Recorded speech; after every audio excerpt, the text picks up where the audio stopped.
This is Futuristic, episode 39, recorded on the 16th of May, 2025. Our first show in 6 weeks.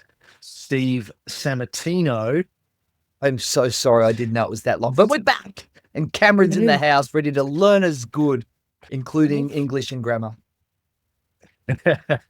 Well, look, there's been a whole lot of things going on in the world of tech and AI in the last 6 weeks since we've been busy doing other stuff. Steve, do you want to give me a quick burst of what you're proudest of tech-wise in this period since we last spoke? Yes, so I have been doing 3D printing for a national TV show, printed 5 buildings in 5 days. I can't say who it is, but its initials are the block. So that is...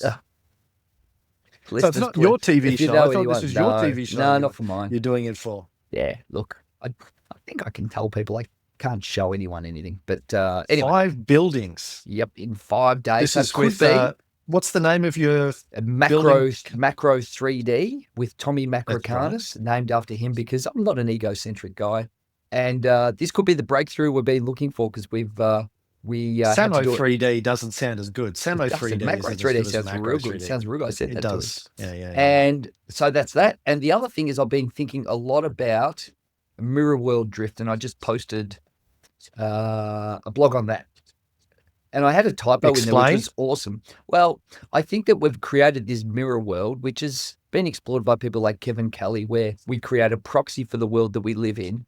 But increasingly, this proxy, which used to be just the digital version of us, increasingly it's not us. It starts out with us using AI as tools, and then agents, and then proxies, and then the AIs talk to the AIs, and then they develop language and conversations where we just drift out of this mirror world because it's no longer relevant to us or for us, and it becomes this almost a new sphere, which was something that was popularized in the early 20th century, where we kind of opt out, and it becomes almost a new species, like an ocean where we just dip our toes in there, but there's a whole lot of species in there. We don't understand what spawned them.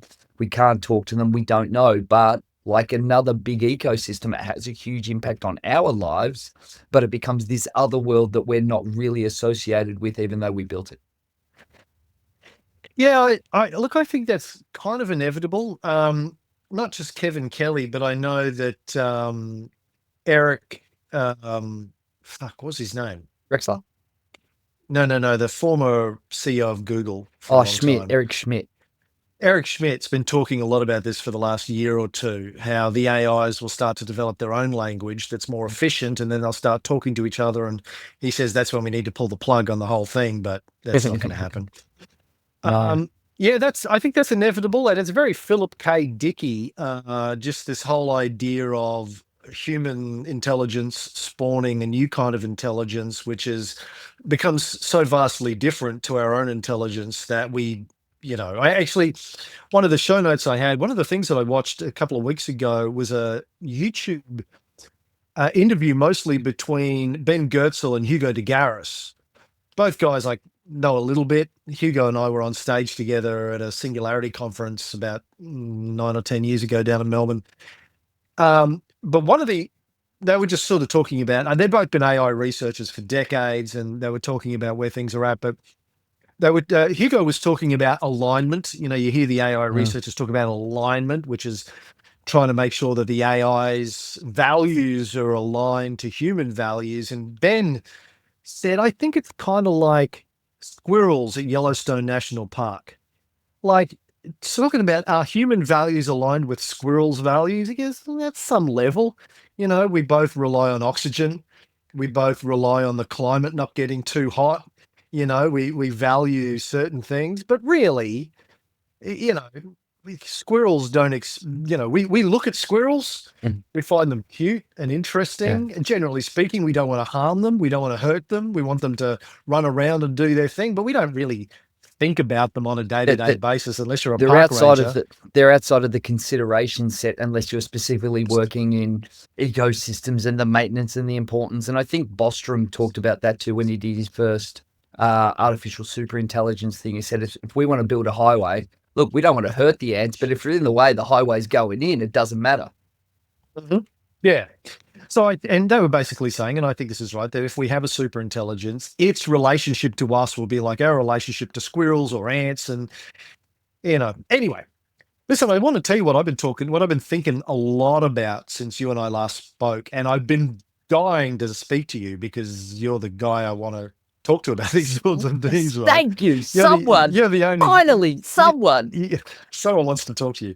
You're the only guy I can have a serious conversation with this stuff about. Is politics. So we just had a federal election here. Mm. And of course, my number one political issue right now, apart from legalization of cannabis, is what are we doing to prepare our society for the AI robot revolution that's going to hit in the next couple of years? Steve's doing a selfie. I've got to put my gang sign up. Well, we got it. Yeah. Gang sign. There we go. And no political party that I was aware of was even talking about it. What we're going to do about the AI robot revolution in the next 5 years, not even on the fucking agenda anywhere. So, of course, not on the agenda at all. But think of it like this. They didn't even have the courage to truly talk about the property crisis, and that's already here, and people are living in it and can't get out. Well, not living in it, sorry. No pun intended there. And they wouldn't even talk about that. Like, you talk about don't talk about the war. The one we're already in, they're just ignoring and pretending it's not there because they're too scared they'll get voted out, let alone something they barely understand. I mean, disappointment, but not surprised. I think the Labor Party, to give Albo his due, did say they're going to invest in building 23 houses in the next 10 years or something like that. So, there you go. Props for big fucking vision, Albo. Oh, huge. You're really killing vision. it, mate. Killing it.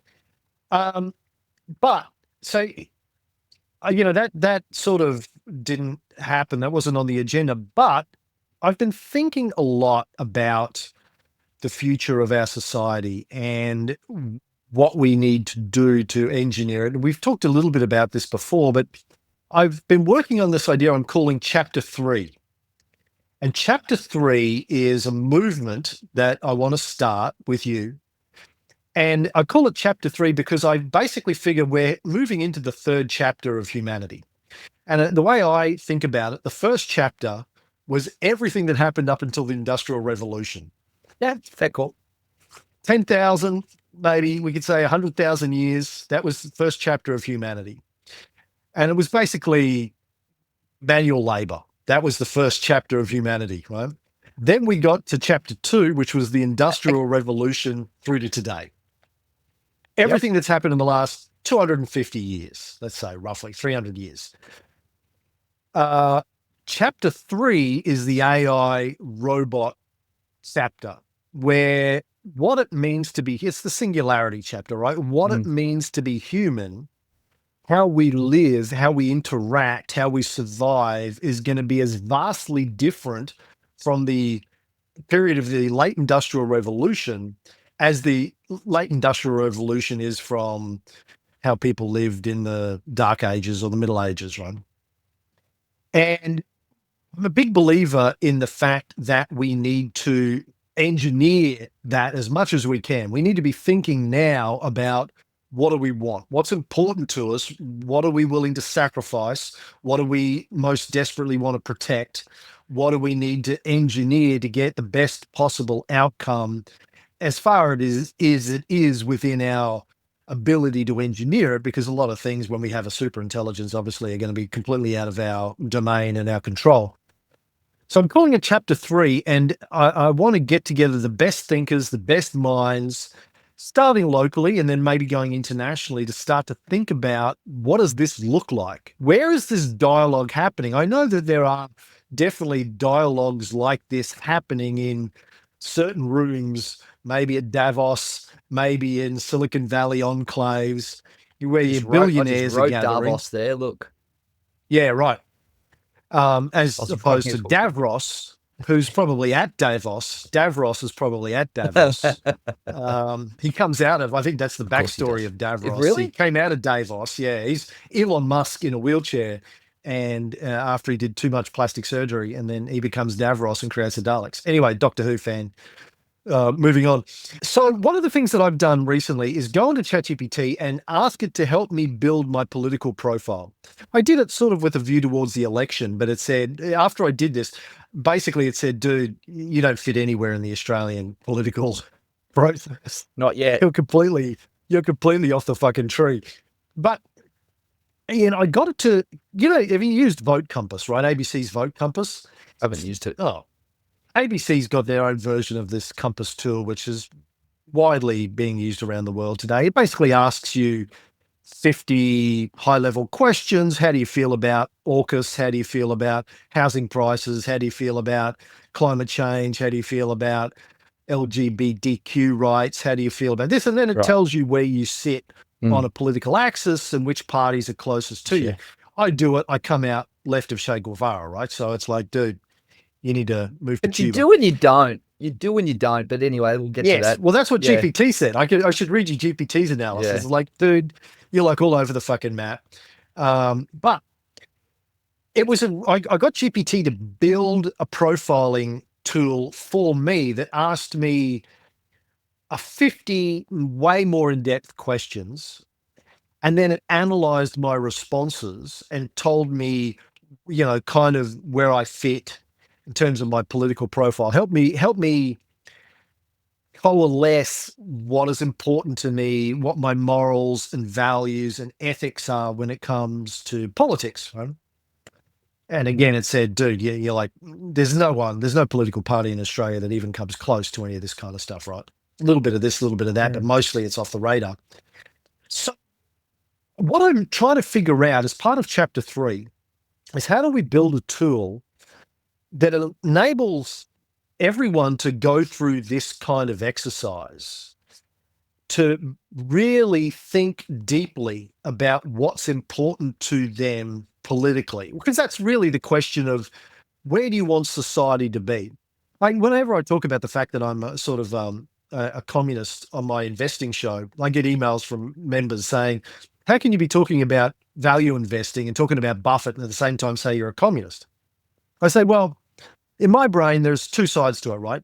Where do I want society to be? I want society to move towards a place where everyone's needs are taken care of, everyone is looked after, regardless of your earning capacity or how pretty you are or how many Instagram followers you have.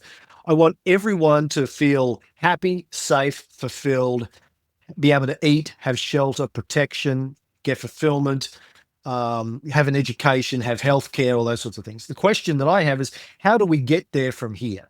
And to me, communism is the only political philosophy I've ever come across that really has a plan for that. It's like, okay, well, it has a vision for that kind of a world. The question then is, how do we execute that?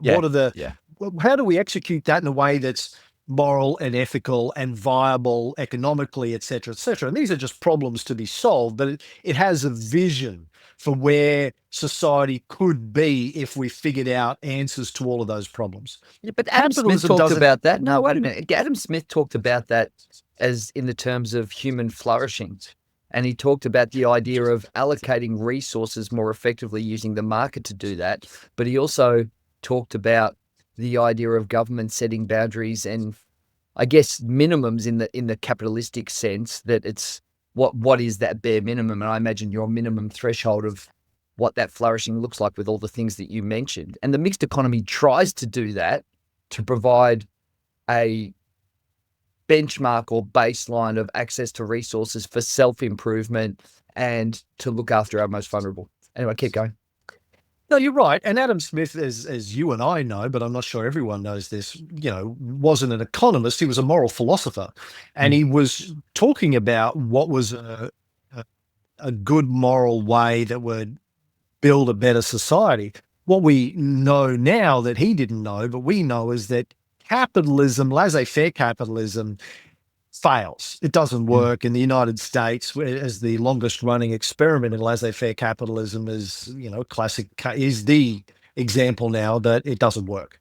Wow. It creates a shitload of money, but it also creates such an endemic level of oligarchic corruption that it needs to be Smith talked about that too. Smith said that the one fatal flaw of capitalism is that power begets power. And every now and again, you need to have a redistribution of power because monopolies like almost or duopolies or very concentrated economic systems and wealth is inevitable. So then you have to recalibrate every now and again. And I would argue we're at a stage now where we need that recalibration.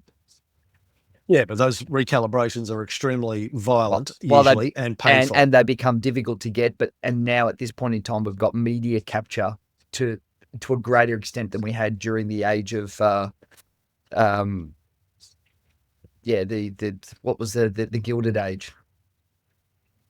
Yeah, there have been plenty of studies done on this. There was a book I read on this not that long ago that looked at historical oligarchies, and it said across history, going right back to Athens, places like that, there are only 4 ways that oligarchies have ever ended in history: a civil war, a major international war, some other form of a major famine or a plague, or some other form of societal collapse. Yeah. Right, absolutely. Of climate change, something like that. Yeah. There's only 4 ways that oligarchies ever end, and none of them are good, right? And it's a major civilizational reset that is either permanent in some cases or, generational recovery. It's not pretty.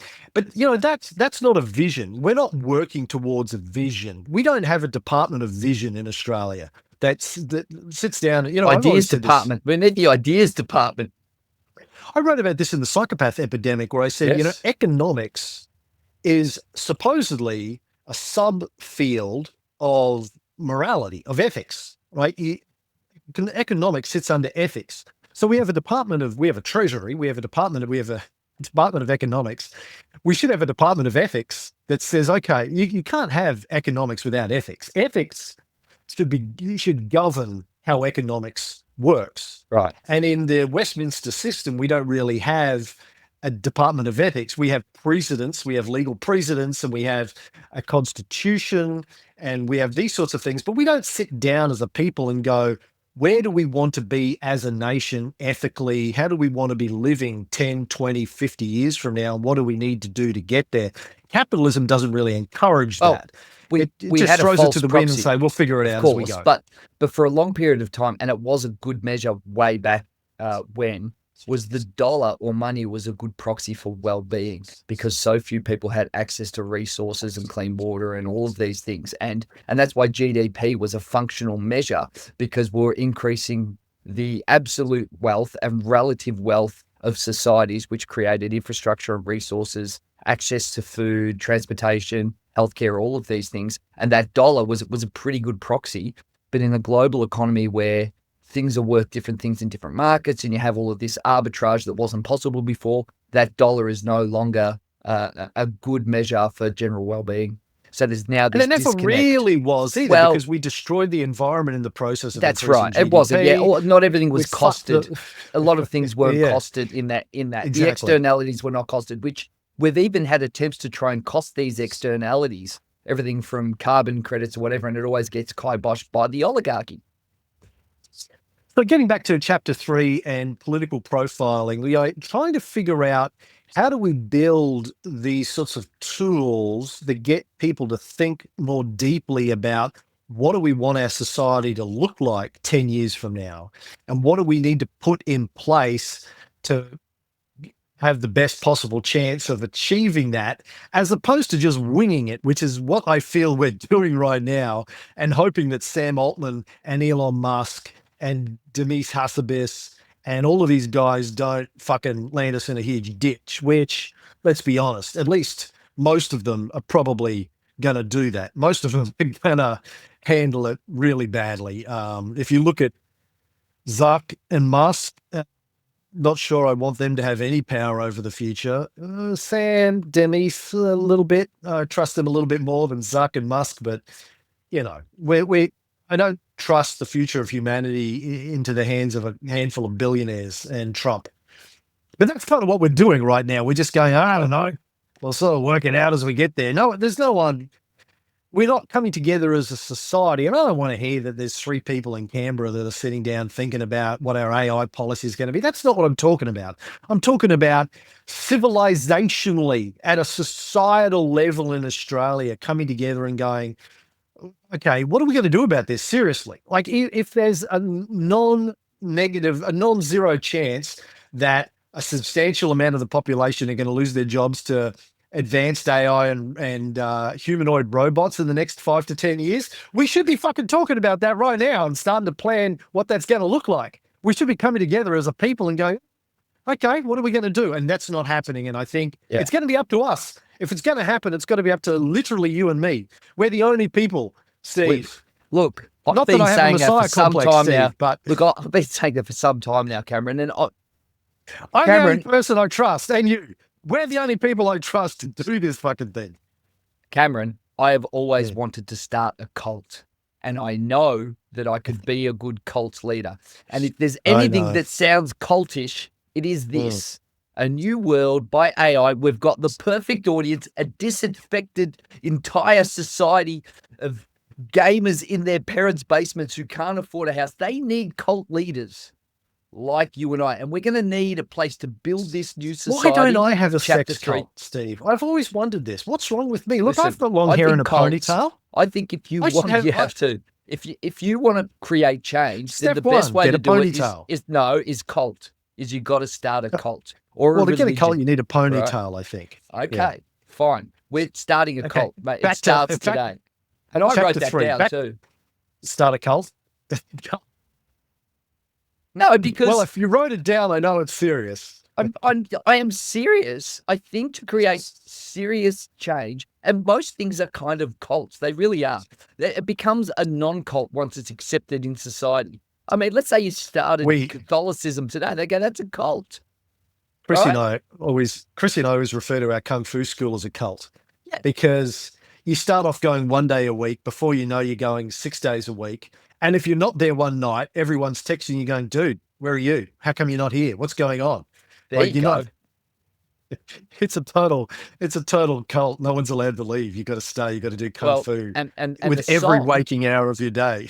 The song that we can have as the theme today is don't play songs. We'll get I'm not going pinged. We'll have to take it out. I'm not going to play it. I'm just going to put. Sing I'm just going to just sing it. Well, it's Living Colour, the cult of personality. I mean, you know that's the Cult one. of personality.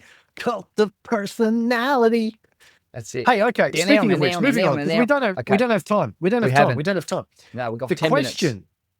I've got for you, Steve, thinking about elections, is when are we going to see our first AI political candidate? And before that, when are we going to have our first human as a proxy for AI candidate? As in saying, I'm a human running as the candidate, but I will have all of my policies created by an AI and will use an AI to guide how I vote in every situation. Every policy, I will run it through AI, chew it up, good, bad, figure out how to, what's the most ethical, moral, logical, rational way to process this. When do you think we're going to start to see AI, not just politicians talking about it, or political parties advocating we need to do more about it, which, let's face it, now is the time. We need an AI-based political party, which is going to we're going to figure out how we're going to deal with AI and robots, and we're going to use AI to help us navigate this whole process as we do it. When do we have the first AI political party, political candidate, Steve? I want you to put money on the table right now. When is it? Well, give me a year when we're going to see that in Australia. Steve Sammartino, Australia's leading futurist, make a prediction right now. Put your career on the line. The next election, we will have state, policies local, federal, guided, federal, guided by AI in the next election within 4 years, because there's going to be such radical change between now and then. It's going to have such an influence on society. They're going to have to tap into it that they won't have a choice. This is not a choice thing. We'll have it by the next election, because I just think with the level of recursion and how fast things are changing, 4 years is a very, very long time. 4 years is like 40 years, 100 years, 300 years. But in this election, I think they've already been doing it, except they haven't been putting in the prompts that you would desire, the prompts that they've been putting in. How do I develop a policy which keeps Gina Reinhardt happy, pretends that I'm actually going to make housing affordable, and avoids any of the climate issues while not accepting royalties from all of the foreign companies who dig up our fossil fuels and send them. I mean, they were doing it. Every policy that is written, every speech that was written, they're all using AI to prompt it right now, but they're just giving doing horrible what they've been doing prompts for the last, just doing what they've been doing since Howard, man, isn't yeah, it? exactly. They Same they stuff. don't need AI. That's the prompt to AI. Okay, imagine you're John Howard. What would you do in this situation? And that's what Albo does too. Yeah, exactly. Well, talking about, the normalization of this. So on the front page of the Financial Review's website today, all right, better check headline article, AI is starting to work. The Trump drama could look like a sideshow. Lost among the Trump turmoil is the disruption caused by the AI revolution. It's happening, and Australian investors, politicians, and business leaders are not ready. James Thompson, columnist, March 16th, 2025. For the past few days, some of Australia's top chief executives, including Commonwealth Bank's Matt Coman, NAB's Andrew Irvine, and Telstra's Vicky Brady, have been bunkered down in the US city of Seattle for one of Microsoft's most exclusive and influential events. By the way, I used to help organize those events. I took the CEO of Telstra and all the senior executives of Telstra to Seattle for those events many times back in my Microsoft days 25 years ago. The Tech Giant's annual CEO Summit has an exclusive guest list, blah, blah, blah, blah, blah, blah, blah, blah, blah, blah. And it's talking about AI, basically. His biggest message is talking about Coman. His biggest message is that the AI revolution is moving faster than ever and Australia may not be ready. For many consumers, it may seem that the initial hype that accompanied the release of ChatGPT has faded and generative AI models are simply better versions of existing tools, a smarter way to search the web, for example, or a souped virtual assistant. But inside some of the world's big businesses, things are changing and fast.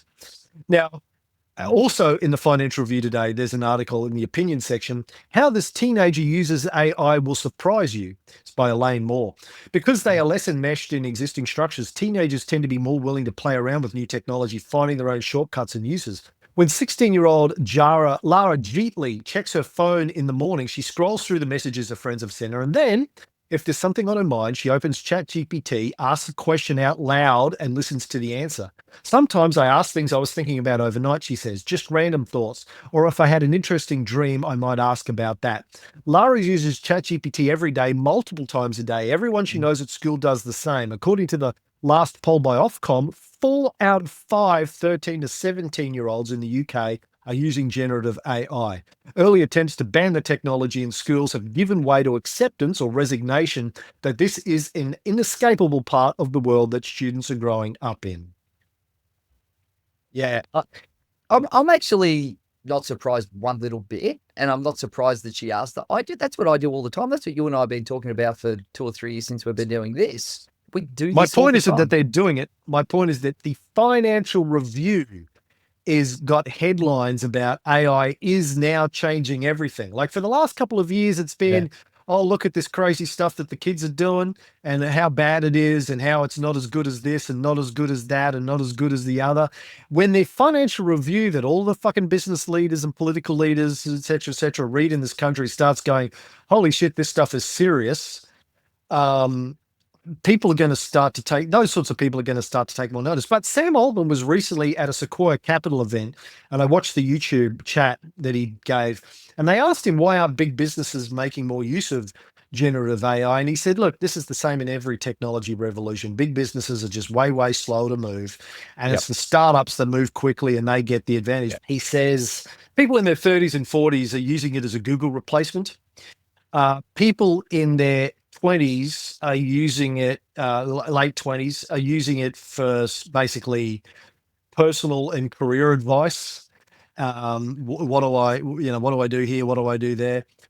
College age people late teens, college, he says they use it as an operating system. Yeah. Yep. It's basically the underlying thing that runs everything, which is how I use it. Chrissy's starting to get there as well. Yeah. It's just, everything now. It's kind of my quasi desktop. It's my quasi desktop, and it's the fulcrum of all of the other pieces that go into it now. Yeah, me too. And one thing I noted in that article as well, which for me was interesting from a business perspective, and this is what the Financial Review readers should pick up. Laura's preference is ChatGPT. With Google, you have to click on websites and you have cookies and adverts. It's annoying. Like, we've spoken before about Google search as we know it being replaced and usurped. And I'm actually surprised that Google's results were so good. I don't know if they've brought it forward or the world hasn't caught up yet, but I just cannot see a world where a page of links is even going to survive. Put aside the whole dead internet theory, and if no one gets links, no one gets published, and we have that whole synthetic data problem. But gee, I tell you now, search has to be having a rapid decline. Has to be. Not only search, so the CEO of Fiverr recently sent an email out to all of his employees. Hey team, I've always believed in radical candor and despise those who sugarcoat reality to avoid stating the unpleasant truth. The very basis for radical candor is care, blah, blah, blah. So here is the unpleasant truth. AI is coming for your jobs. Heck, it's coming for my job too. This is a wake-up call. It does not matter if you're a programmer, designer, product manager, data scientist, lawyer, customer support rep, salesperson, or a finance person. AI is coming for you. You must understand that what was once considered easy tasks will no longer exist. What was considered hard tasks will be the new easy, and what was considered impossible tasks will be the new hard. If you do not become an exceptional talent at what you do, a master, you will face the need for a career change in a matter of months. I'm not trying to scare you. I'm not talking about your job at Fiverr. I'm talking about your ability to stay in your profession in the industry. Wow. It's pretty big statement. In a matter of months, I feel like he's cooked that a bit. I don't think months, because of the lag that you see with big corporates is the main reason. One thing that for me was interesting, and that was last week's post that I did. I spoke about that AI can do everything. The one thing it seems to me that it can't kind of do yet is nothing in particular. It's actually just moving between tasks, if that makes sense. So AI can kind of do it all, but the thing that it doesn't do, and I wrote, why hasn't AI taken your job yet? And as we know, it can ace elite law exams, better essays than grad students, all of that kind of stuff. But there hasn't been a tidal wave or a terminator, just wild disruption with jobs. It's kind of a paradox. And the thing for me is that it doesn't fail at tasks that are intellectually complex. It fails when workflow is messy. This is what AI can't do yet, and I don't think agents are going to be able to do it either. If a job requires juggling fragmented tasks, shifting priorities, and ambiguity, being a manager on a Monday, AI is going to struggle, because you're going to be moving from a warehouse to a boardroom to a meeting offsite. And it's all of these tasks in between the tasks in different geographical and physical contexts that it struggles with. And it might be that an AI bot then takes over and does that, because it doesn't bring its knowledge with it. It's sort of trapped in the machine. It needs to be released from the machine in some way. So for me, it's the context switching and geographic switching. The more of that you have in the job, the less at risk you are. Because even if there's a lot of tasks that AI does, you'll direct AI to do those pieces, and then you're taking this piece to the next place. Well, I don't know if I agree with that. Tell me why you disagree, but it's interesting. Well, I think it's very good at context switching, because, you know, 1 minute I'll be talking like I have today. 1 minute I'll be talking to AI about, you know, deep politics, domestic politics. Next, I'll be talking to it about which brand of matcha green tea has the highest ceremonial so let me qualities. refine that further. Let me refine context switching. Not the context of the topic intellectually. It's probably physical space, right? So you're in a warehouse doing something. Like, how does the AI get from the boardroom to the warehouse? Like, I know that sounds like a throwaway statement, but I genuinely mean that. Like, our meat bodies take us from here to there. Does the AI when we have live in the cloud robots, and just fluidly move between, or is it humanoids? Like, is it a fluid movement of an Bit of both. atmospheric AI, or is it an AI Well, what's it embedded in doing- something that's humanoid? What's it doing in the warehouse? Well, I don't know. It's What's just its going function? there to meet Billy, and Billy's talking about this, and I don't know, and it's FaceTime. I don't know. It's a console on the wall. Hey, Billy, what are you doing?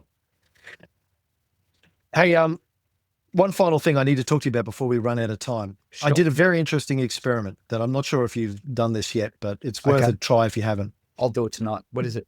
Take a really complex topic, particularly involving geopolitics, and a research project, and throw it into deep research in ChatGPT.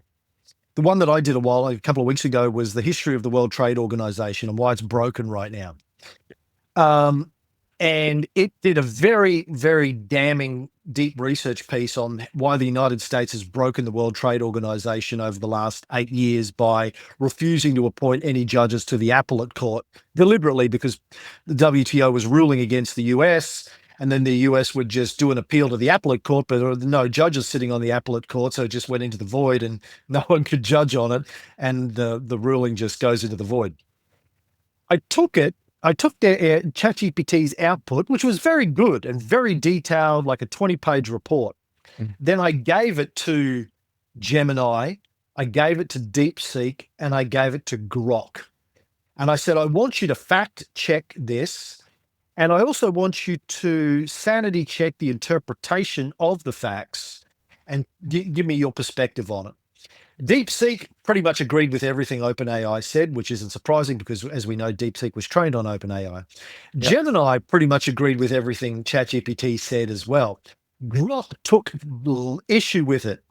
Not the facts, but the interpretation of the facts.